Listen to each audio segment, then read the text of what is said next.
बियाह करे तो पहले माई बहन लोग देवता उनका के मान के देवता मान के पहले आरती उतारे ला लो आरती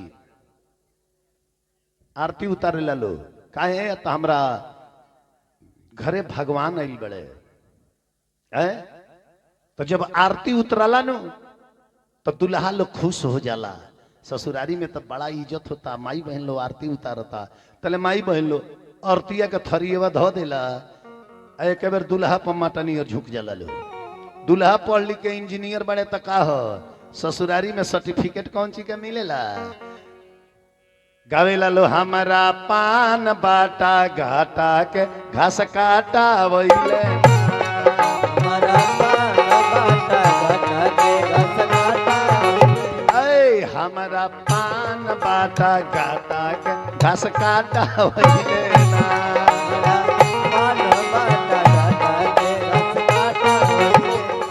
हमरा में बेंजू वाला बियाह करे गइले हई तई सिकड़ी खातिर मुंह फुलौलर बोलबे ना करस केतनो बुलावेले बोलबे ना करस तले एगो बुढ़िया माई गावतारी हमारा खाइल बाइल मोटाइल के अरुआइल वइले हमारा खाइल बाइल मोटाइल के अरुआइल हमारा खाइल बाइल मोटाइल के अरुआइल वइले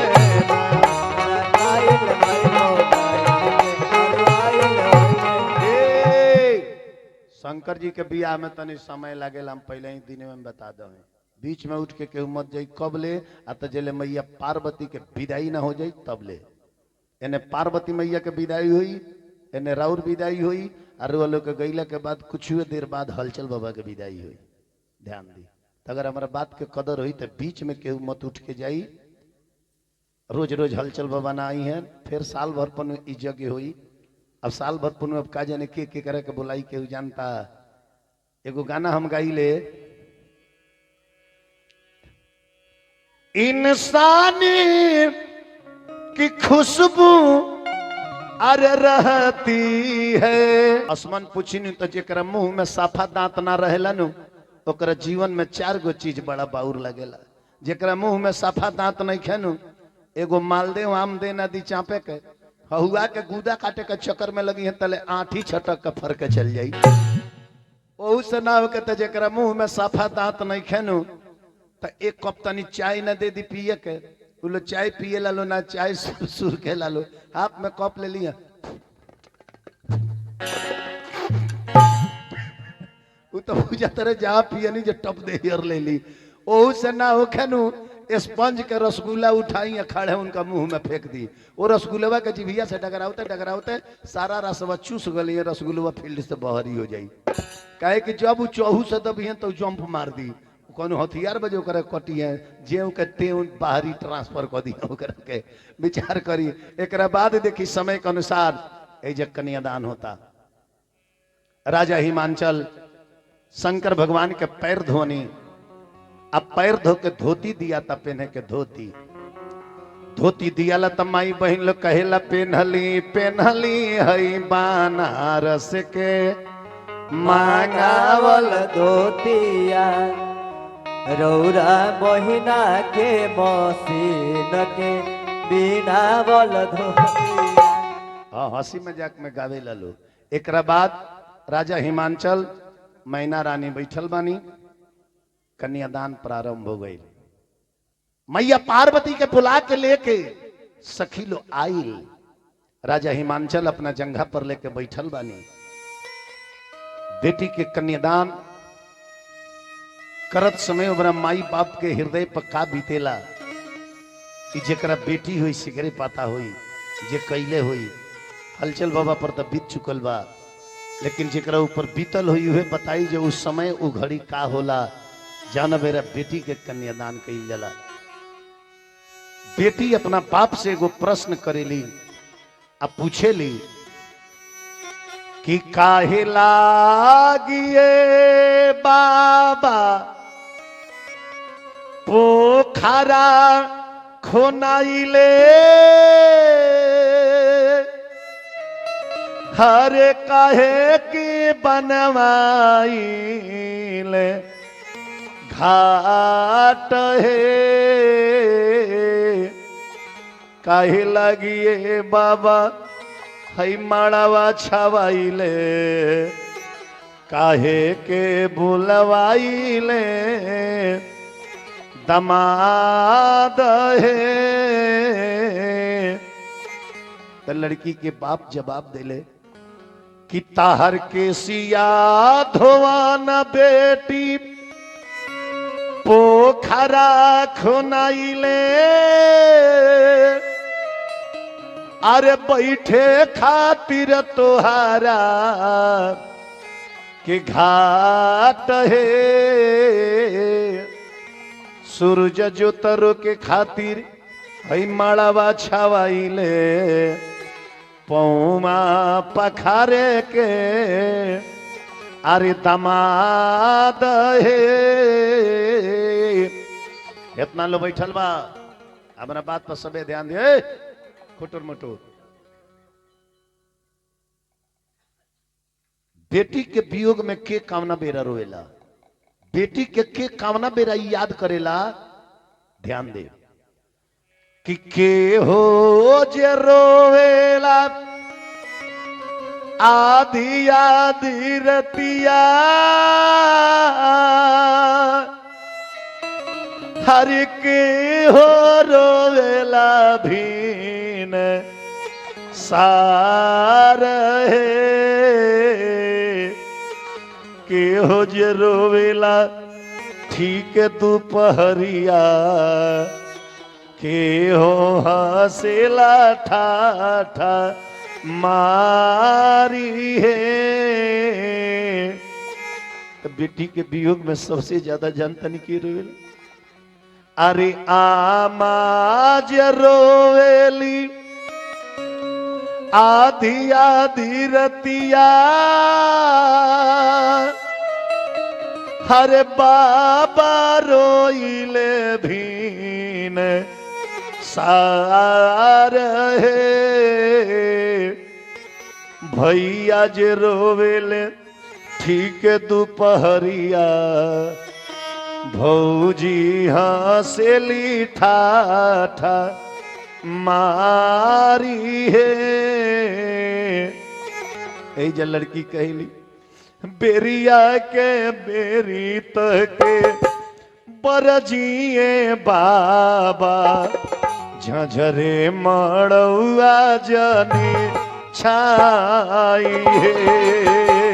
बेरिया के बेरी तके बरजिए बाबा झझरे मड़ुआ जनी छाई है। आरे झझरे मड़ुआ बाबा सूरज जोता लगी है ना सुंदर बदनिया को लाई है। झझरे मड़ुआ बाबा सूरज जोता लगी है सुंदर बदनिया को लाई। ई बात सुन के बाप के करेजा फाट जला। बाप अपना बेटी से कहले कि कह तू ताए बेटी तमुआ तनाईती सूरज के कदेतिया लो तहे। कह तू ताए बेटी तमुआ तनाईती सूरज के कदेतिया लो तहे। आरे सूरज के जो तेरे बेटी तोरे मुखा लागी है ना सुंदर बदनिया कुम्ही लाई है। सूरज के जो बेटी तोरे मुखा लागी है ना सुंदर बदनिया कुम्ही लाई। तब देखी बेटी अपना आंख में आंसू लेके अपना बाप से कहली काहे लागी ये बाबा अब तमुआ तनाईबा सूरज के करबया लो तहे। काहे लागी ये बाबा तमुआ तनाईबा सूरज के करबया लो तहे। आज आज वे तबानी बाबा रौरी महलिया बिहने जाई बदुरा देश हे आज वे तबानी बाबा रौली महलिया बिहने जाई बदुरा देश। मैया पार्वती के कन्यादान भइल। कन्यादान के बाद पनिग्रहण भइल। भाई लोटा में पानी लेके लड़की के हाथ पर गिरावेले, पंडित जी मंत्र पढ़ी ले। और पनिग्रहण के बाद यही जब भगवान शंकर मैया पार्वती के सिंदूरदान कैनी। सिंदूरदान सिंदूर का है औरत के 16 गो श्रृंगार होला। कगो श्रृंगार होला? 16 गो। कगो श्रृंगार होला बोली तरु वालो? औरत के 16 गो श्रृंगार होला। आ 16 श्रृंगार में इस सिंदूर सबसे महान होला। यही से सिंदूर के सबसे ऊंचा स्थान है लीलार पर दियाला। जितना श्रृंगार होला सिंदूर के नीचे होला, सिंदूर के ऊपर कोनो श्रृंगार ना होला। नहीं खे विश्वास तो देख ली। सिंदूर लगाना, बुना बनाना, भौहे रंगना, पपनी रंगना, काजल लगाना, गाल पर चिबुक बनाना, दांत रंगना, अगर गंजा लगाना, उठलाली लगाना, मेहंदी लगाना, महावर लगाना, ये जितना श्रृंगार बा सब सिंदूर के नीचे बा। अब लोग सोचत हो जो हलचल बाबा लगावे ले काजे को याद बा। अरे महाराज किताब में लिखल बा, हम पढ़ के ओकरे के याद कैले बानी। इतना चौपाई हम आइल बनी तहिया से कम से कम ना तो 1200 से ऊपर खाली चौपाई रामायण के बोल के कथा गौल होके। एक बेर कबो किताब देखल, कापी देखल देखनी है हमरा के ना। जो तैयारी करते हैं हलचल बाबा घरे जाए हमारे से 1 मिनट मिले कहीं तो हम किताबें लेके बैठल मिले। बेकार में किसी के पास हम बैठते ही नहीं है।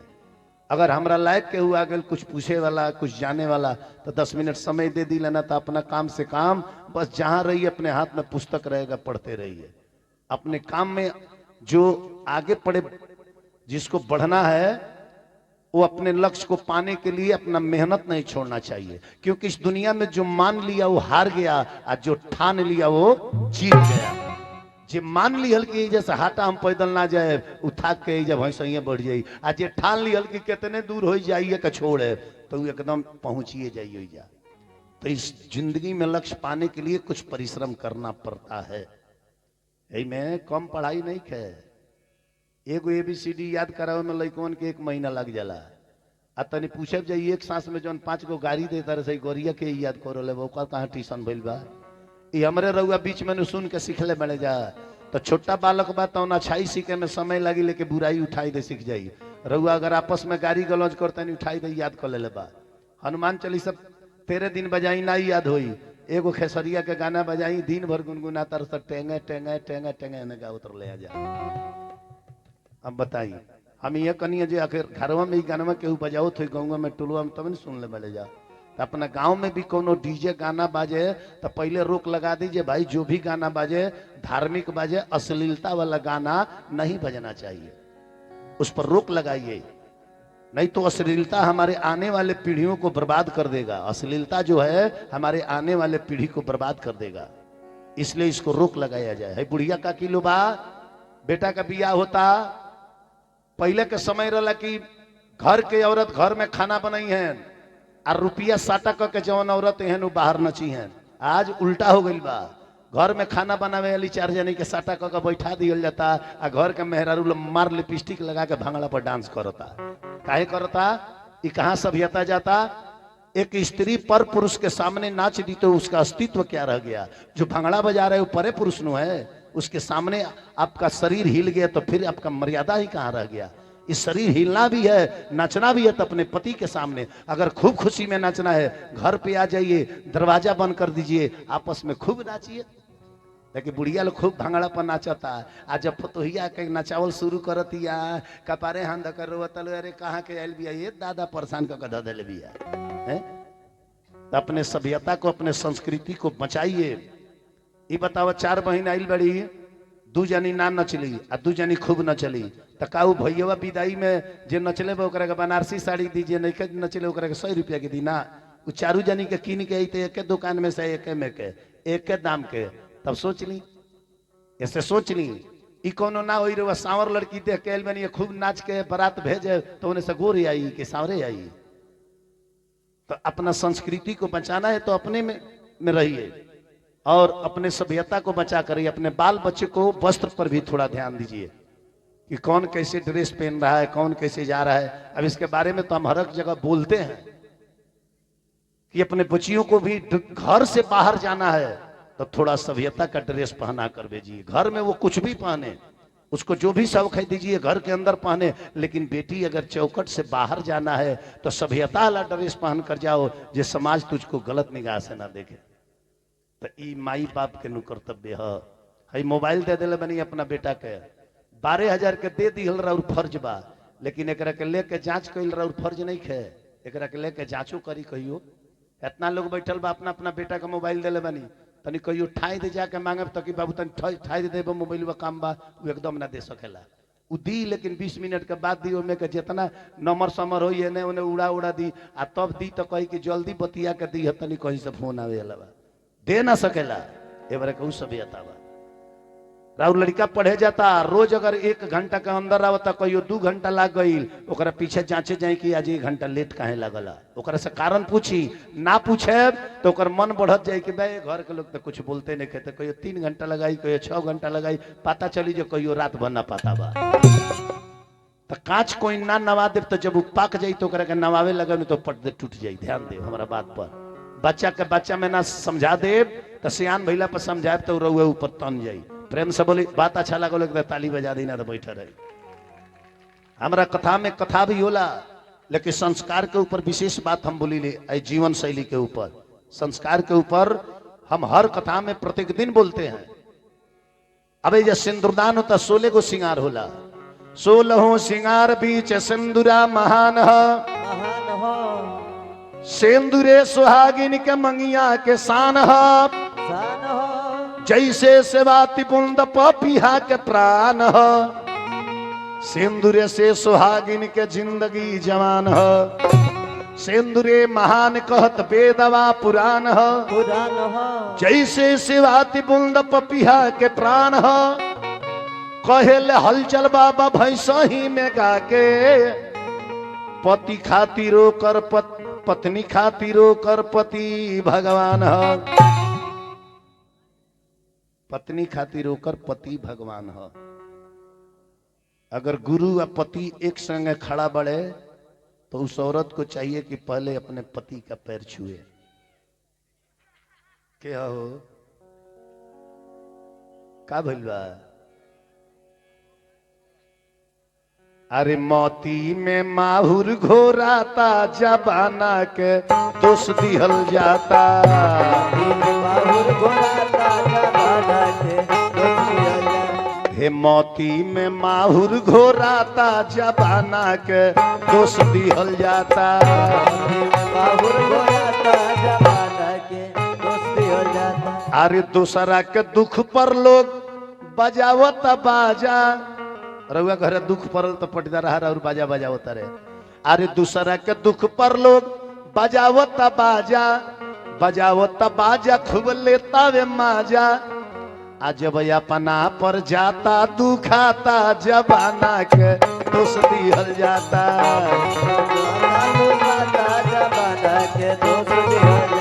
जब अपना पर जाता दुखाता जबाना के दोष दिहल जाता।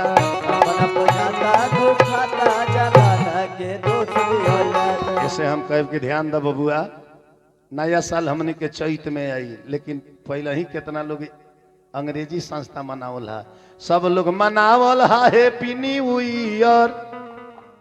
आ गिरल चौराहा पर पी पी के बियर। घरे आवता तो मौगी से पिटाता जबाना के दोष दिहल जाता।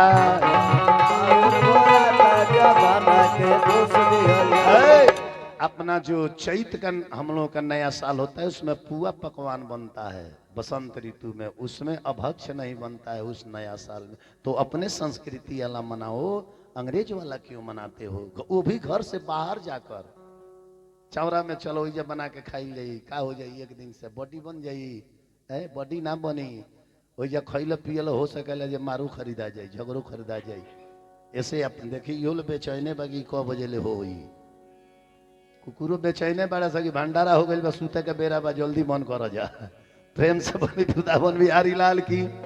अब सिंदूरदान भइल, आ सिंदूरदान के बाद दुल्हा दुल्हन लोग कहाँ गइल? कोहबर में।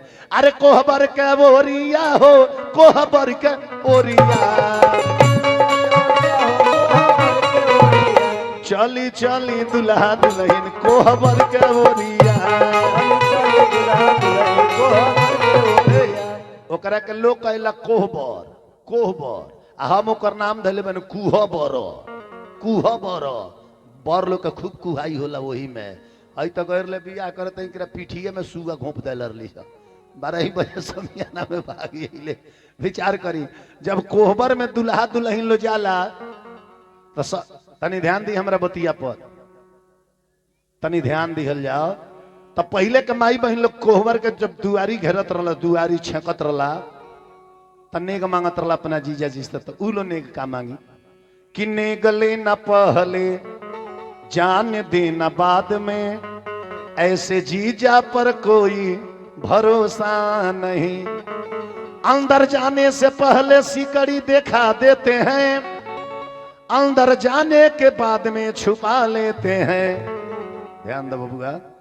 अब वो बेरा गावे लो, ए बेरा का गावो तलो, ए बेरा का माई बहन का मांगता लो, इतना न मांग देता लो कि जीजा जी के बीपीए हाई हो जाता है। कि कांगना दिहनी मंगटिकवा दिहनी, एगो पायल दे दिए जीजा जी। अब जोड़ता रे कांगना मंगटी का पायल ये तो सरकार से लोन उठावे का पड़ी हमारा। अरे कांगना दिहनी मंगटिकवा दिहनी, एगो पायल दे दिए जीजा जी। आ कोहबर के छेकाई में एगो मोबाइल दे दिए जीजा जी। अरे कोहबर के छेकाई में एगो मोबाइल दे दिए जीजा जी।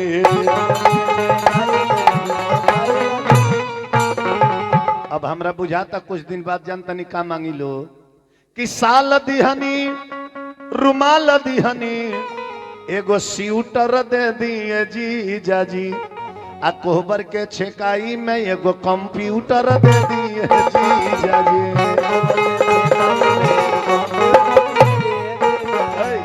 सबसे बाद में छोटकी छोटकी लो लहिया सखी लो आवेला। देखिए इतना ध्यान रोले दे, गारी फजीहत बियाह में हमनिए के ना होला। है रामायण खोल के पढ़े नु, जनकपुर में जब रामचारू भाई बियाह करे गए लेनु, रामचारू भाई तो ओइजा के जनकपुर के सखी लोग खुलियाम गरियौले रहे। खुलियाम लिखल भाई में का, अरे सुनी ले अयोध्या में मर देख लइका होला,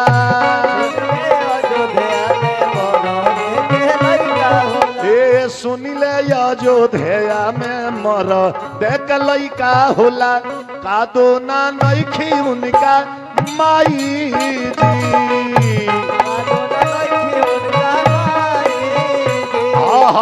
का दो ना नइखी उनका माई जी।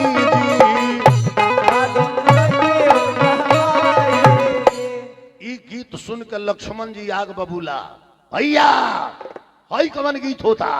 अयोध्या में मरद के लइका भई रहे, भगवान राम के निशांति रह, ससुरार ह, गरियाई लो ससुरार ह। आई कोनो नाजायज नहीं खेलो कहत, सही कहता लो। अपने खानदान में एगो मरद के पेट से लइका भई रहे।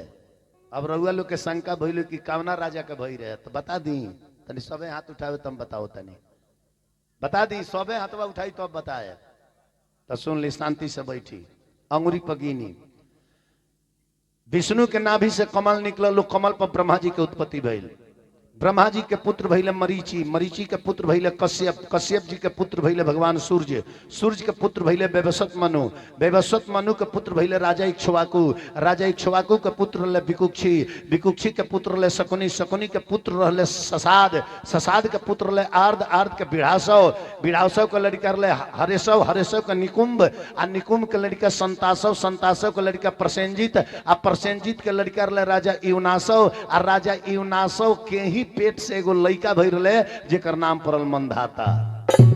अब रउआ लोग के शंका भइले जे पेट से उनकर लइका केंगा हो गइल भइल, उनका लइका ना होत रहे तो जग करौले। साधु लोग कलसा में गंगा जल रख के मंत्र मार के 7 दिनों पनिया के सिद्ध कर लो आ कहलो कि पानी अपना औरत के पिया दी है, यही पानी के प्रभाव से तारा एगो पुत्र हुई। राजा पनिया रख के जगसलवा में सुत गईले। आधा रात में राजा का पियास लगल, सुर में बुझाइल ना, कलसा चिन्हाइल ना, उ सिद्ध कई रहे उहे कलसवा का पनिया उठा के पी गईले। तो वृथा न जाए देव ऋषि बानी। अब इनकरे गर्भ रह गए तो ऋषि लोग पेट फाड़ के वो लड़का के निकालल। वो लड़का का नाम पड़ल मंधाता। मंधाता का लड़का प्रकुष्ट, प्रकुष्ट के लड़का त्रिढस्यु, त्रिढस्यु के लड़का शंभुत, शंभुत के लड़का सुधर्मा, सुधर्मा के लड़का त्रिधनवा, त्रिधनवा के त्रियावरुण, त्रियावरुण के लड़का रहे राजा त्रिशंकु, आ वही त्रिशंकु के लड़का रहे सत्यवादी राजा हरिश्चंद्र। हरिचंद्र का लड़का भैले रोहित, रोहित का लड़का भैले हरित, हरित का लड़का भैले चुचू, चुचू का लड़का भैले ब्रिक, ब्रिक के लड़का भैले बाहुक, बाहुक के लड़का भैले राजा सगर जरा 60,000 लड़का रहे। 60,000 लड़का कपिल मुनि के जोग दृष्टि से जारल गईले। दूसर की औरत के गर्भ से एगो लड़का भैले जेकर नाम पड़ल असमंजस। वो तपस्या कैले गंगा जी धरती पर आईली। असमंजस के लड़का भैले राजा अंशुमान, वो तपस्या कैले गंगा जी धरती पर आईली। अंशुमान के लड़का भैले राजा दिलीप, वो तपस्या कैले गंगा जी आईली। दिलीप के लड़का भैले राजा भागीरथी, उहे ब्रह्मलोक से गंगा के मृत लोक में लिए। यही सब गंगा के नाम भागीरथी गंगा पड़ल। भागीरथ का लड़का भैले श्रुत, श्रुत के नभाग, नभाग के अम्बरीश, अम्बरीश के सिंधुद्वीप, सिंधुद्वीप के लड़का आयुताजित, आयुताजित के लड़का ऋतुपर्ण, ऋतुपर्ण के लड़का आतुपर्ण, आतुपर्ण के लड़का सुदास, सुदास के लड़का सौदास, सौदास के सौकर्मा, सौकर्मा के अरणय, अरणय के निघ्न, निघ्न के दिलीदु, आ दिलीदु के लड़का रहे राजा रघु, राजा रघु के लड़का रहे राजा अज, राजा अज के लड़का रहे चक्रवर्ती राजा दशरथ जी, आ दशरथ जी के 4 गो पुत्र रहे राम लक्ष्मण भरत शत्रुघ्न। अरे अरे सुनिले अयोध्या में मरा देख लइका होला, अयोध्या में मरा देख लइका होला। पहले लक्ष्मण जी कहले कि ए माई बहन सब अयोध्या में मरद के लइका होला, आ जनकपुर में का होला? अरे परती पारात ज्योति बेटी जनमावेले,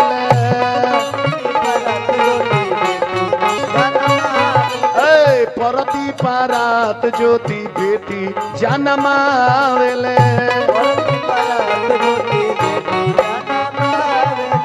काहे इतना करेलू बड़ाई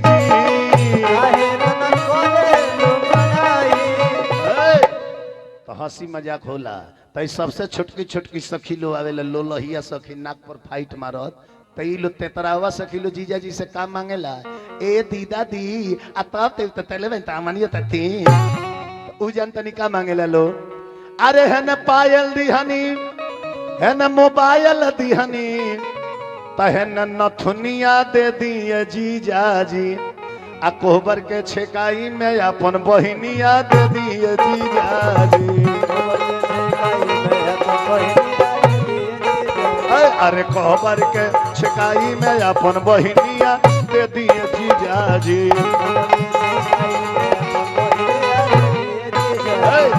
कोहबर भइल, आ कोहबर के बाद गम के घड़ी आ गई, गम के घड़ी विदाई के। ध्यान देवे के बाद हमने के भऊ आरती हुई मंच पर रामायण जी के समेत, ये आरती हुई क्या शूटिंग होता। अब प्रसंग आगे बढ़ चुकल बा, बीच में वो काम करावल जाए तो लोग टिप्पणी करी, कथा आगे निकल चुकल बा, आरती अबे होता। तो एकरा के एक संगे आरती हुई तीन अंतिम में।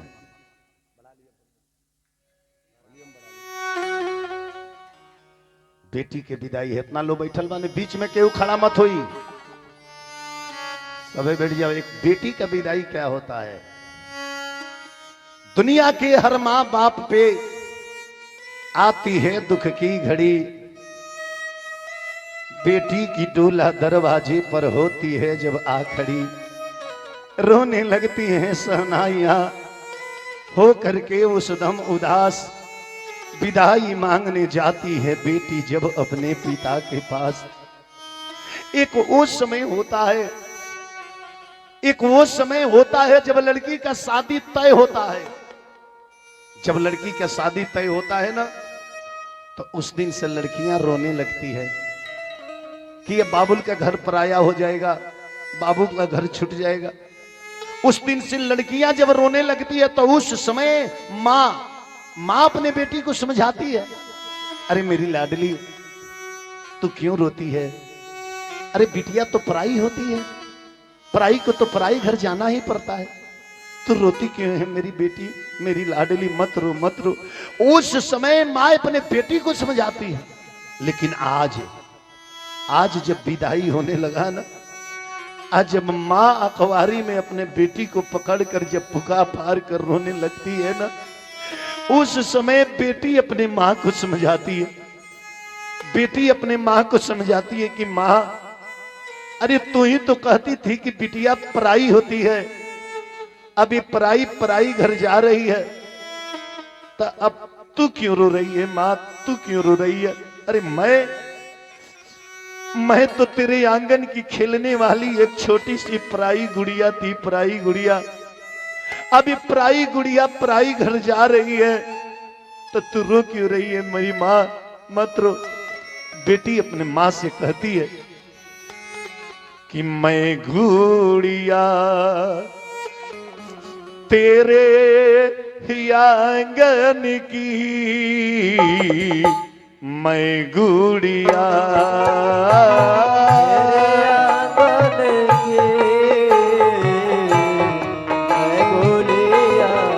तेरे आंगन की, मैं गुड़िया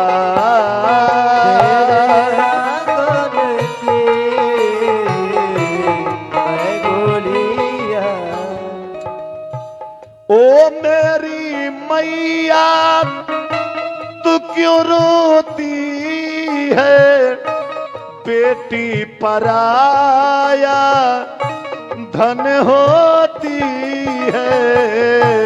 ओ मेरी मैया तू क्यों रोती है, बेटी पराया धन होती है। ओ मेरी मैया तू क्यों रोती है, बेटी पराया धन होती है। याद भुला दे माँ, याद भुला दे माँ बचपन की, मैं गुड़िया तेरे आंगन की, मैं गुड़िया आंगन की, मैं गुड़िया। इतना लो बैठे हैं, थोड़ा मेरे बात पर गौर कीजिए। उस परिवार में सब लोग रोता है, चलता है, माँ रोती है, चलता है, बाबूजी रोते हैं, चलता है। लेकिन उस परिवार में एक व्यक्ति ऐसा रोता है ना, उसका रोना देख करके सारे लोग अचंभित हो जाते हैं, जिसका नाम है भाई, जिसका नाम है भाई। ओ भाई जिसको अपने बहन से एक पल पटता नहीं था, हर बात में बहन को मार देना, हर बात में बहन को झुझुला देना, हर बात में बहन की कमियां निकालना। वो भाई जब दरवाजे पर खड़ा होकर पुकार फाड़ कर रोने लगता है ना, सारे लोग अचंभित हो जाते हैं। अरे तू क्यों रोता है, तू क्यों रोता है? अरे वो तो तेरी दुश्मन थी, तू तो मारता था, तू तो फटकारता था, अब वो जा रही है तो तू रो क्यों रहा है?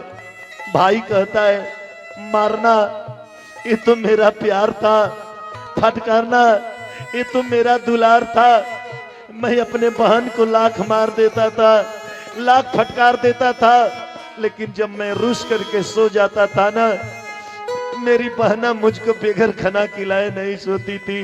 मुझको खाना खिलाना, मुझे पढ़ने की याद दिलाना, मेरे वस्त्र को संवारना, ये मेरी बहना करती थी। अब ये मुझे छोड़ कर जा रही है, मैं न रोऊं तो इस दुनिया में रोएगा कौन? तब तक बहन आती है और अपने भाई को गले से लगा लेती है, कहती है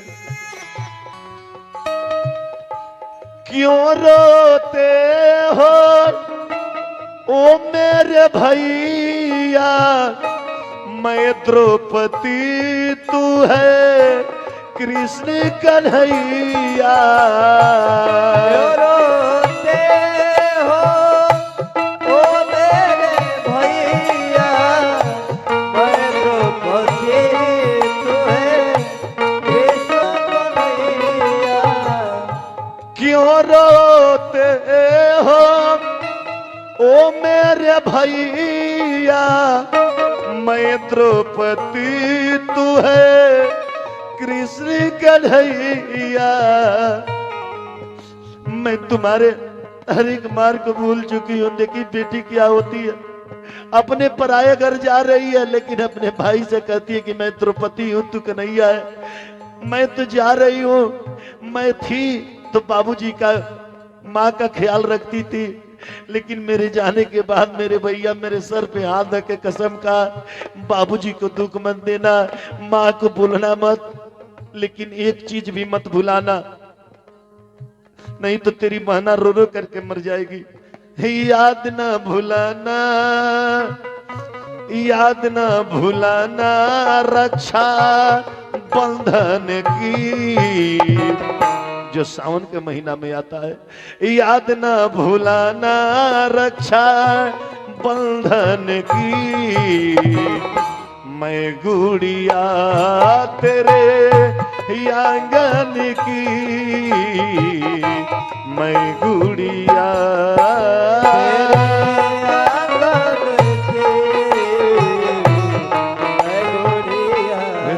तेरे आंगन की, मैं गुड़िया